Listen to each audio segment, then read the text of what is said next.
Hi friends, welcome to Jaya's garden. ஸ்கூலுக்கு கிளம்பியாச்சு. அப்படியே ஒரு சின்ன அறுவடை பண்ணிடலாம் அப்படின்னு பார்க்குறேன்.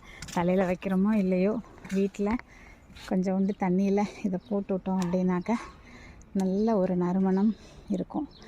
ஸோ சம்மங்கி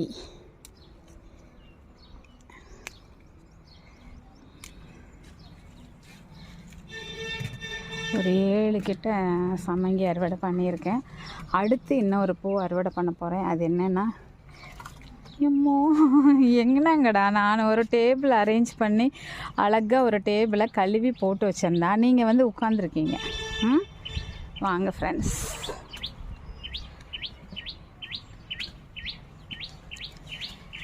சேலையை கட்டிட்டு லாங் ஜம்ப் ஹை ஜம்ப் பண்ணுறது பெரும் பாடாக இருக்குது. அதுவும் காட்டன் சாரீ தான் கட்டுவேன்னா, அது பூனம்னா கூட அப்படியே வளைஞ்சு கொடுக்கும். ஃபுல்லாலாம் அறுவடை பண்ண மாட்டேன், ஓரளவுக்கு மட்டும் பண்ணுறேன். நேற்றுலாம் நான் இது தான் வச்சுட்டு போயிருந்தேன் சைடில். இதுக்கு வந்து ஒரு அழகு செடி ஒன்று வச்சுருக்கேன். ஒரு மாதிரி லீவ்ஸ் அழகாக இருக்கும். அந்த லீவ்ஸை வச்சுட்டு போனேன். ஆனால் ஒருத்தர் கூட இது என்ன பூன்னு கேட்கலைங்க. ஸோ சேடு. மக்கள்